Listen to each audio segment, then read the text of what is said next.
This is the Menopause Movement podcast. I'm your host, Dr. Michelle Gordon. Today, we welcome MENO-Mate Tammy LeMesurier to the podcast. Tammy is a regional executive chef, nutritionist, mom to two, and a death doula. Today, we're talking about her MENO-Mate journey.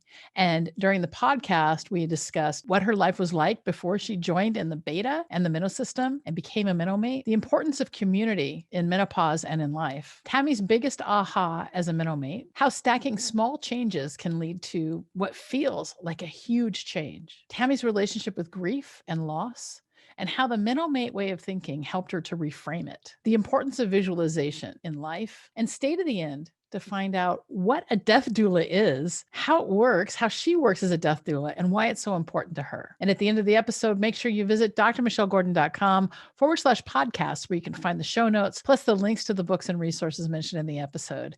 And if you enjoyed this episode, make sure you subscribe to the podcast so you're always the first to know when each episode is released. You can subscribe on Apple Podcasts or wherever you get your podcasts. And thanks again for all of the 5-star reviews. If you haven't left a review yet, please take the time to review the podcast, because this helps more women to find it and get the help they need during the disruption of menopause, because no one should have to go it alone. Thanks again for being a part of the menopause movement. Now let's get to Tammy.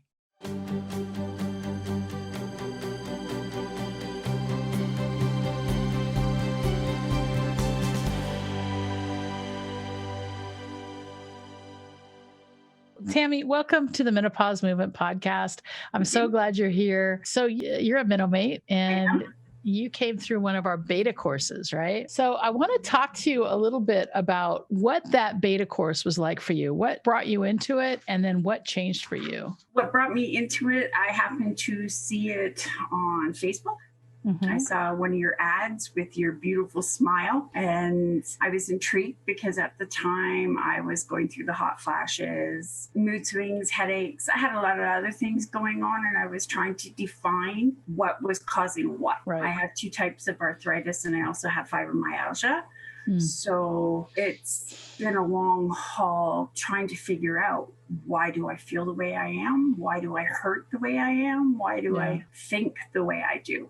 So hearing you and the call in the beta group, it was a real eye-opener, because a lot of the things that I'm feeling have to do with menopause more than my other issues. I think that's really interesting that average women spend, believe it or not, $20,000 trying to solve their menopause problems. It's crazy. I mean, because we start feeling really weird and there just isn't a lot of information out there. And I think that's going to change, but there's just isn't a lot of information out there. So you came through the beta, you got an understanding of what's going on hormonally and how to start managing it. And was there a specific point in the beta that said to you, wow, this is really a big deal for me and I need to make a change, or I need to invest in myself? What was that for you? It was the MENO-Mate way to eat. It was the sugar. I am a carbaholic, professed carbaholic. It seems carbs are my go-tos, and it's not necessarily the sweets, the sugars, it's carbs. It's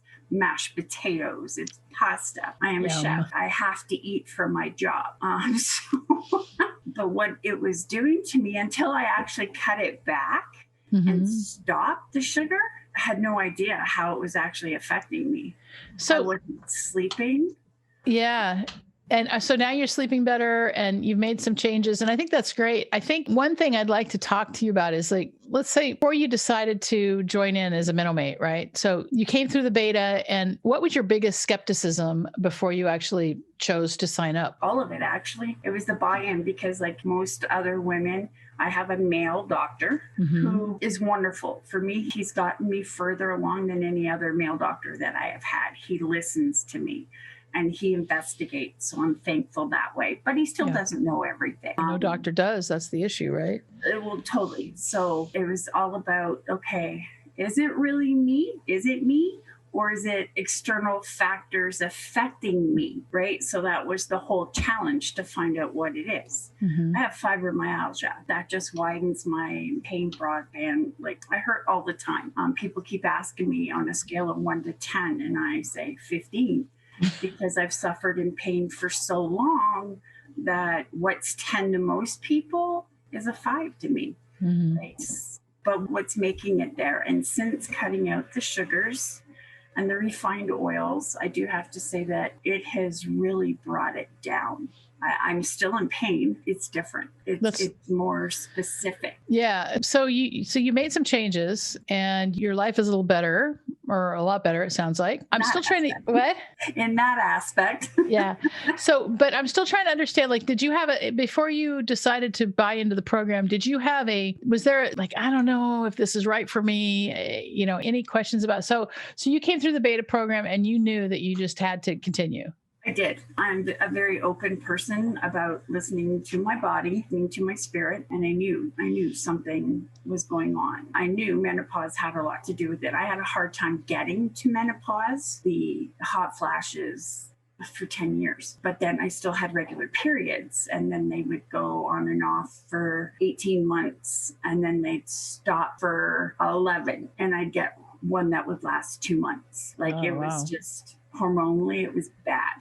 Yeah, so when I finally reached that point where I was 14 months, no periods, I was elated, but I wasn't, because I knew all the rest of it was coming, the hormone dumps and the whole bit. But I had no idea how it was going to affect me or even where to go. I had heard other women talk about biologic hormone replacements and such, and there's so much already chemically wrong with my body that I didn't want to try anything like that. Sure. And then you came along and gave me a different path on how to look at, it wasn't just the menopause, it was the whole picture. It was me, how to look at my whole being, my whole existence. Yeah. When I came to you, I was grieving severely. I think our first conversation was all about grief. I think I inadvertently took over the whole call, and I did not mean to do that. But when you started asking me questions, things just started pouring out. Right. Which hadn't in a very long time. And that really solidified it for me, that I needed to be around you guys and to hear what you had to say and fully learn from it and encompass it and absorb it. So would you say that, I want to know how important was the community aspect of this program for you? Totally. For in the beta group and all the calls, it was awesome seeing the same faces every time and having them cheer us on, and having the calls as often was huge. In the beta group, in the first part of the MENO-Mates, it was huge. I do miss the group because it seems like we've kind of spread out. We're not as close. We try. But we still have all the community aspect of it. It's just the problem is that when you first start with something, I think you put everything into it, and then in order to keep things going, you have to continue to invest in it. And that's, I think, where that's why we have our own community inside of the platform, right? And it's a matter of us, we do meet at least monthly with all the MENO-Mates in order to kind of see what's going on and help people along on their journey. And that keeps the community going, I think. As long as you come, you got to show up. Definitely. And that's the thing. Life gets in the way. I had my knee surgery. My work was a little crazy before I went off on surgery. My job is a lot of my stress, a lot of my issues. So I've been rethinking that whole aspect, hence why I became the death doula. And with COVID and my knee replacement, I haven't really had a chance to develop that as much as I would like. And it bothers me because I know there's so many people in hospital that are severe and are passing alone. Yeah. And even, I don't care. Money isn't important to me in that aspect. I want to help those people. Yeah. Be at peace. So, but I think I want to talk about the death doula thing. I want to see how you got there. Before we go there, I do want to talk about, you came into the program, you did the MENO-Mate way of eating, you were able to manage your pain a little bit better, right? Because you changed the way you were eating. And one of the things, in the MENO-Mate way of eating, we spend a lot of time talking about how food is super important. Now, you're a chef and you know this to a certain degree, but was there, other than sugar, was there any other specific aha that you got from going through the program that was just like, whoa?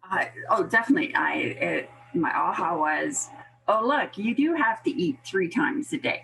As a chef, I tend not to, because I'm so busy feeding everybody else and making sure everybody else is sufficiently sustained that I often forget about myself. And by the time you get home, you shower, you get all that gunk off you. The last thing you want to do is cook because you've just cooked for all these other people.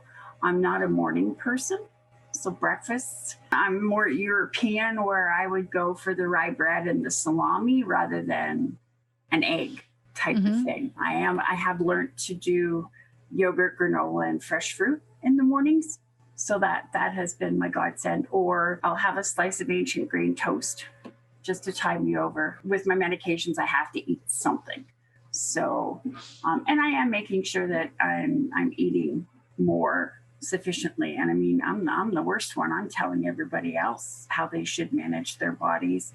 And yet it's extremely difficult for me. And I think part of that for me is it's menopause, it's the grief, it's the depression that comes with the grief. It all has a play in how my body regulates what I'm supposed to do, because my body doesn't tell me, hey, I'm hungry, you should eat. Right. So you have to manage that. I have to manage that. And so going through the program, when you came in as a MENO-Mate, you started to realize that you had to prioritize yourself in order to be able to help other people. Yes.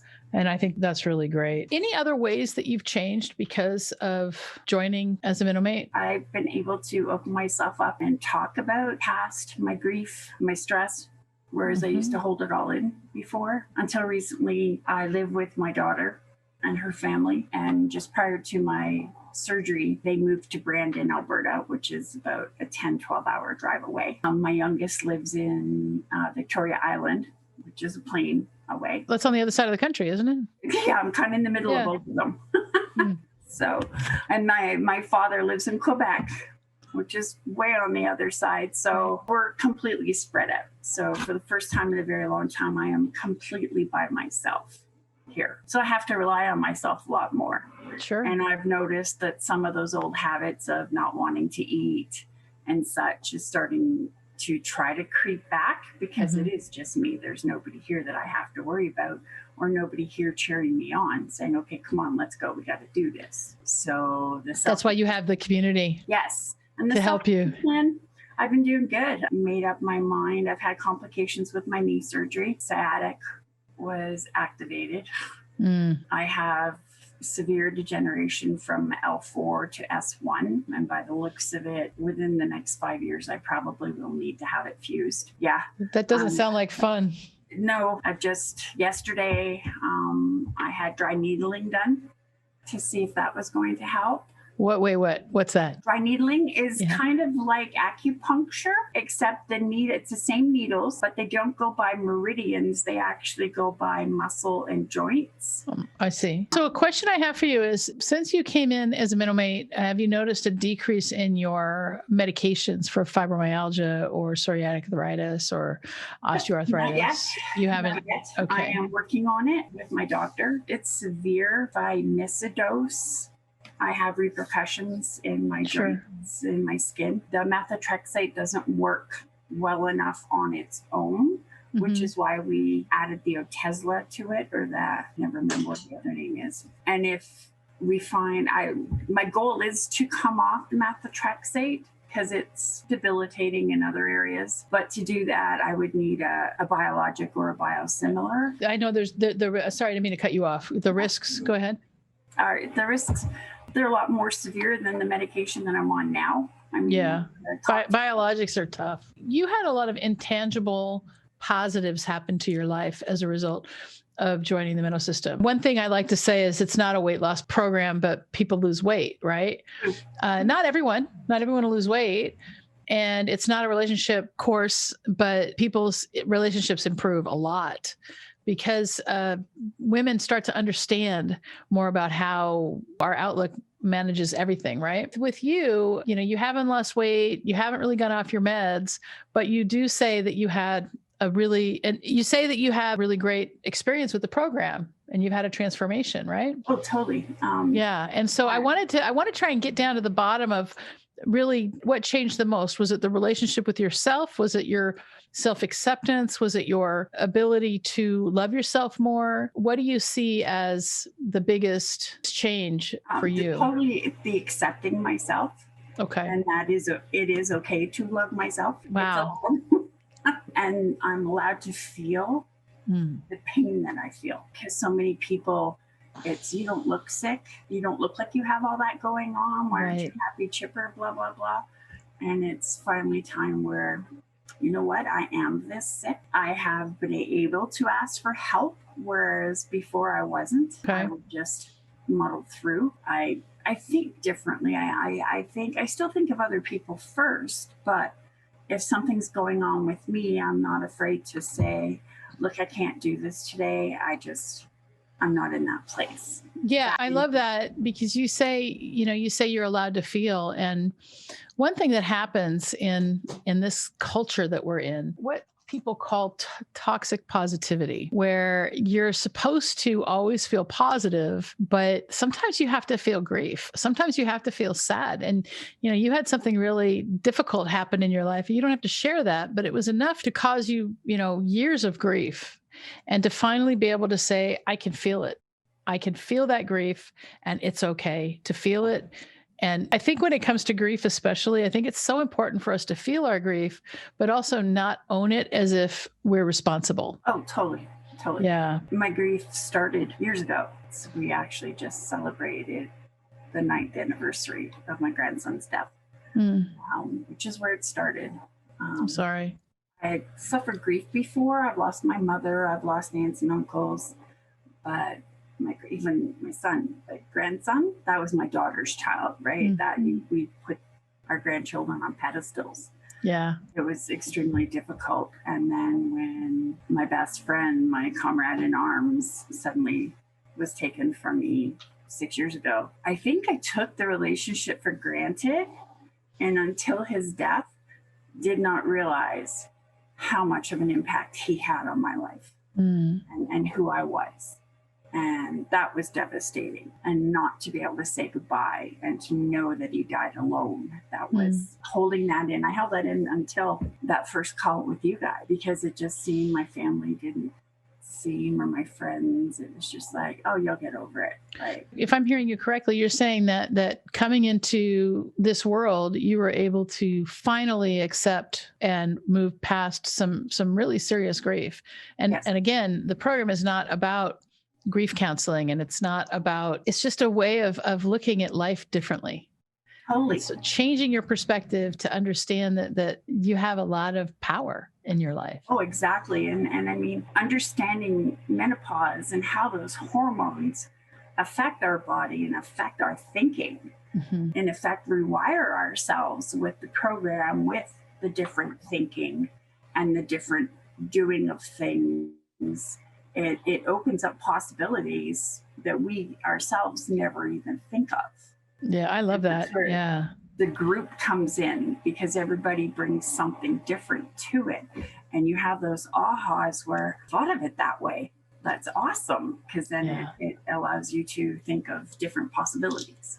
Yeah, that's great. So would you say that life was pretty bleak before you joined the program? It was. And where would you say life is now if you were to describe life? It was bleak before. It's good. It's gotten better. It's not as bleak. The changes in myself. I'm awake every morning at 7:00, which is late for me, with not being working, because usually I was at work at 5 a.m. But I'm awake early. I'm up. I've had my breakfast and coffee, played with the dog, doing things. I've started macrameing. I'm trying to not be bored. Yeah. With my sciatic, I can't do a lot of things. I go for the walks, but I can't go very far because I never know if I'm going to stumble and that I won't be able to move. And so I'm a little apprehensive of that. I'm in physio twice a week. I'm doing deep tissue massages once a week to try and do things better.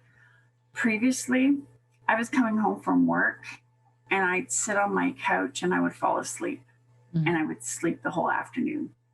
Wake up, have my dinner, go back to bed. I had no life. So are you saying that you've got more energy now, even with the issues that you have? Yep, much more energy. I'm sleeping through the night better. I have, as most menopausal women, I do have incontinence issues, which we're looking into and trying to figure out, is this from stress? Like, where's it from? So we're working on that. But sure.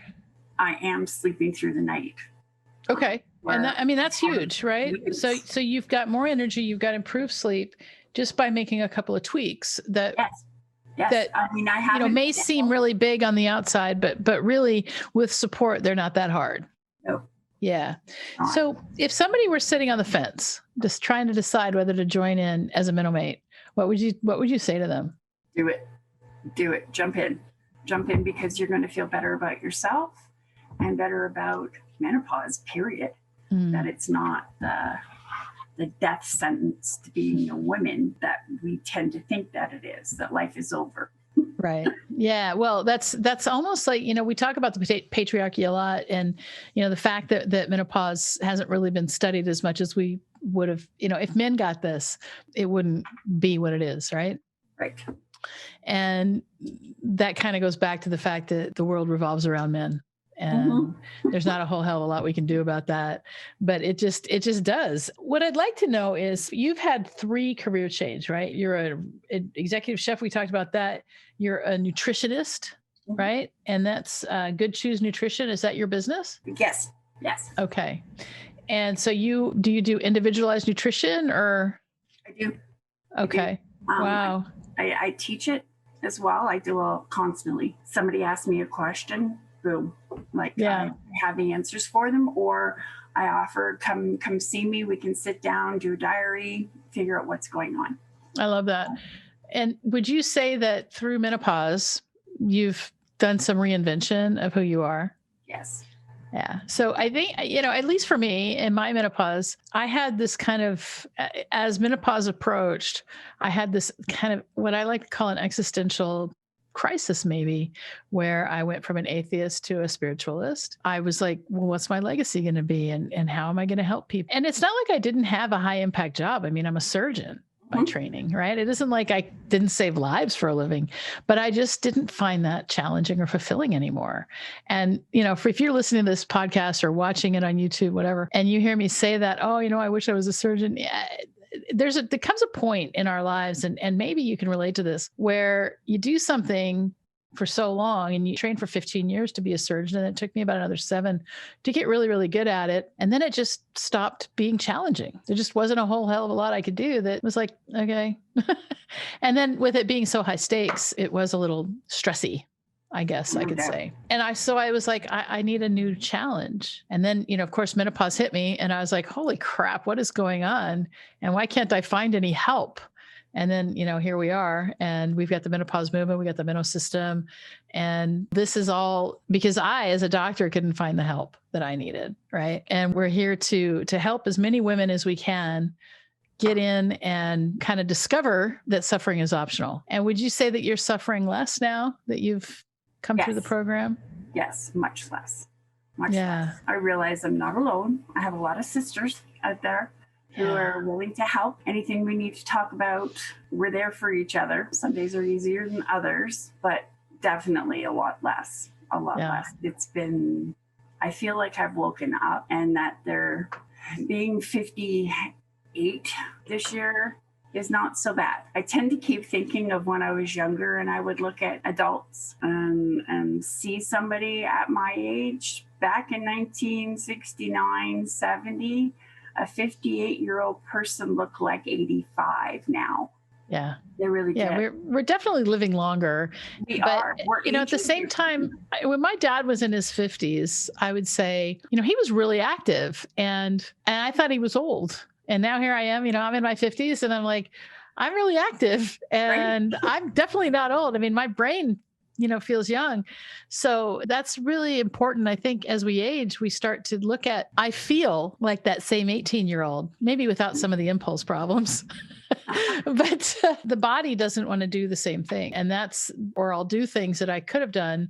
And, currently right now I'm battling a a frozen shoulder that, and anyone, if you're watching this or listening to this and you've had a frozen shoulder, man, you you lift your arm up a certain way and it's just like, right. Even after getting a shot. And it's, oh my goodness. And these are things that, all I did was play Beat Saber on my freaking Oculus. That's it, guy. It's not like I was, lifting something heavy or doing a bunch of push-ups or anything. And so that's part of aging that I think is annoying. But it's also something I can live with because I know that this too shall pass. What I want to know, you're a death doula. So you help people go from this life to the next. Thank you. To let go of this. And usually, I've seen a lot of people die, and I don't want to dwell on this too much because it does feel kind of weird. Yeah. Yeah. It's weird. But at the same time, what I've noticed is when people die, there is a point where they're still alive, but they're not really there. Yes. Right. So when you help shepherd somebody off to the other side, how many of them are talking to you at the end? None. Right. Yeah. But you're able to have a conversation with them beforehand about their wishes and things like that. Well, and so that helps them with dignity at the end. Exactly. And it's exactly why I became one. I was working with Calgary Hospice as a chef. I would go in and after my regular day job, I would go in and work nights at the hospice and feed everybody dinner. And it was all about what they wanted, what were they craving, what were their memories of food, to try and make them feel better, right? Sure. Or to engage with their families better. And so many times as they were going through the process of death, because death is a process, unless it's sudden, then it's sudden, you're here. And that's complicated grief. That's super complicated grief when somebody dies suddenly. Which is what that's what you had to go through. Yeah. Both times with my grandson and Marty. With terminal illness, there is a process. And so many times I watched families go from cheering the people on to support, and then you're going to kick this, you're going to get better, keep thinking positive. And it's part of me would get angry because I would think, you're in hospice. By the time you get to hospice, there is no going home. Usually, you don't have much time to enjoy these people. So enjoy them as much as you can. And nobody was really talking to the person that was dying. If anything came up, it was, let's go out in the hall. We don't want to talk about this in front of them. For me, it was, why not? They are the ones going through it. Yeah. So being a death doula, I'm for the families, but I'm all for the dying person. It's, if I have the chance with them, it's let's sit down, let's make a plan. Do you want to leave a legacy? What are your wishes? We're doing green funerals now. Like, there's so many new things. There's water cremation, there's fire cremation for all different beliefs. There's all different ways to die and have your body tended to, and to let them have the choice in how they want to go and what they want their last respects to. Now, with the dying, the part where you get to a point where they will sink into a slumber. They can hear you, so we're pretty sure, but they can't really communicate because at this time the body is getting ready to die. It's getting to shut down. It's shedding its need for food and water. And then at the end of it, they wake up and they're fully cognizant. They have cravings. They are able to have memories and everything. Even Alzheimer's people, they have memories. They know who they are. They know who they're with. And it gives false hope to the families, unfortunately, because then it's, oh, well, just eat here. Let's get them this. And it's like. And this is a process that you see over and over. And you just see. It's the process that, you only have a day or two, if that. And sure enough, they will go back into their slumber, and we call it the vigil. While the body is getting ready for death, we call that the rallying, where it's getting ready to shut down. And then throughout the vigil is where we're just waiting for the last breath. That's, I think it's so tough conversation to have to talk about death because we ignore it. I mean, we all are going to die, right? And I have this really this is my belief about that. I mean, we all die alone. It doesn't matter if somebody's with me. It's still me dying. And that's my own belief. Not everybody has that belief, but it does make it easier, especially now in COVID with all these people dying. I mean, we all die alone. And, because when you die, you're not really aware of the other people around you so much, right? And so when it comes to death and dying, it's so important, I think, for us to realize that, yeah, it's going to happen. And when we plan for it appropriately, then, when it happens, there's not so much of a, shock or difficulty on the people that are left behind. Statistically, it's shown that the grief is much less. Not that you don't grieve, but your level of grief is nowhere near if you weren't prepared. Yeah, I like that. So how would somebody, if let's say they want to talk to you about preparing for death, how would they get a hold of you? Right now, everything is through my Good Choose. Called? Good Choose. Good Choose, GOOD? Yep. CHOOSE? Nope, CHEWS. Oh, Choose. Okay. Good Choose. So you do the nutritionist and the death doula stuff through that. So that's awesome. So once I get my website up for the doula aspect, it's called Serenity Death Care. I love it. Serenity Death Care. The Serenity is what I want to bring to all people involved, the families and the person who is dying. Mm-hmm. Before I was even finished my course, I had a good friend of mine contact me and say, when you get home, we need to sit down and talk about this. Yeah. And I'm helping her through her journey with terminal cancer right now. Yeah. And I think that's, it's really good. And there is also a podcast we did with Nate Morrissey about dealing with your parents' estate. Yes. And so, I mean, he's very regional. He's local in California, but we did talk a lot about how to manage that at the end of somebody that you love, who dies. So going back to, talking about your particular journey, the one thing, as you came through our program, through the MENO system, it seems like all of your changes were super, super subtle, but they stacked, right? So you made like a little tweak here and a little tweak there. And then, you kind of like maybe fell off the wagon, but you were able to get back on. And as you've done that, all of these little behavior changes that you made have stacked into making your life feel better and more, you've been able to manage things. But does that sound about right? Oh, it's absolutely how it was. Every decision I make on what I'm going to do, it's it's like, okay, I didn't think I could do this, but I did it. Giving up sugar, giving up pop. That was huge. I mean, I've never been a big caffeine user. So the pops that I would choose would be like Sprite, 7-Up, the non-caffeine ones, but it was still pop. So much sugar in those. Ginger ale, totally. And once I've stopped that, even with my coffee, I don't put sugar in my coffee anymore.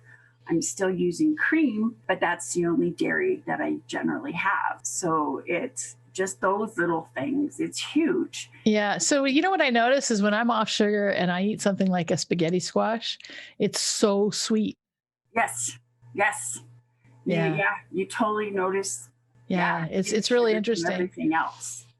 So was there before we close, was there anything else you were hoping to share that we didn't get to? I totally buy into your program. I love it. I haven't been able to spend as much time in the after stuff. Like I haven't even started the weight accelerator one yet. The loss accelerator, which I plan on doing. But just all the information that you have in there, the workbooks, everything. I'm an OCD person and I printed it all. I have binders. So that I can go back at any time and flip through and say, okay, look, this is how I was feeling then. How do I feel now? And see how I have used your techniques and your thinking mottos and stuff. You're global, so you're not opposed or stuck on one way of thinking. You're a little sketchy when it comes to woo, but you buy into it. I do. I mean, listen, the woo is, I'm a scientist. And so it's really hard for a scientist to buy into the woo. But at the same time, when you start seeing the woo work, it's really hard to deny it. Exactly. And so I teach meditation inside the course. I do teach meditation. I mean, it's the very first thing you get at the end of the first 8-week module. Then we go into monthly.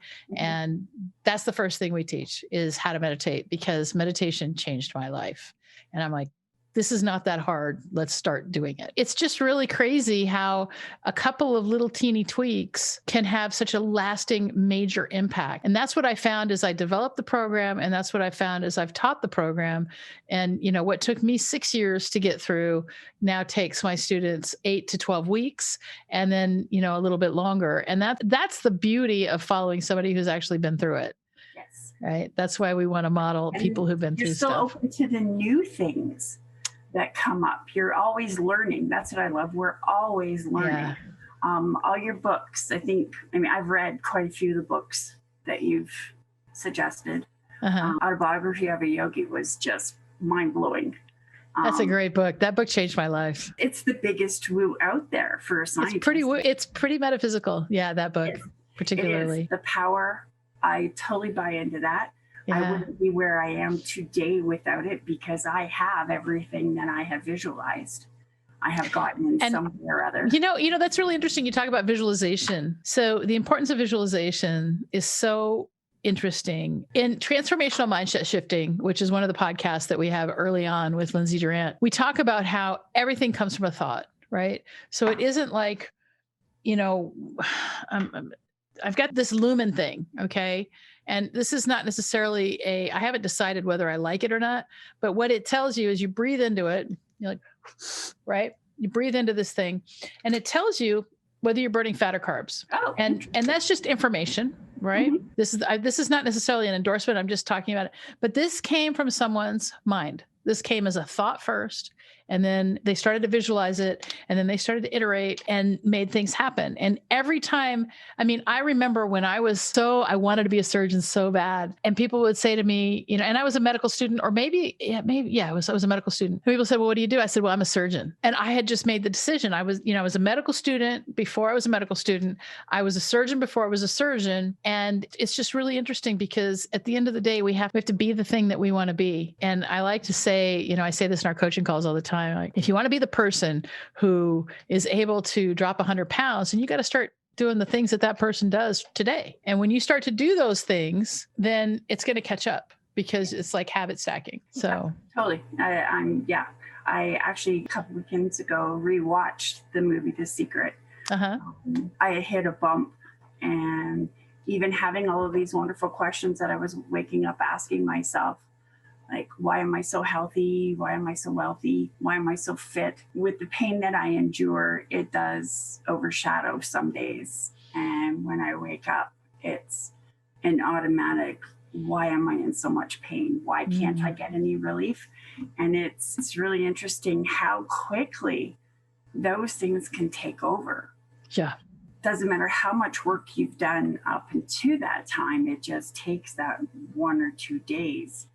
And with this round, I've been able to move forward because I have a great physiotherapist who is hearing me and helping, and we're trying everything to alleviate the pain that I'm in. Sure. Chronic pain can be so debilitating.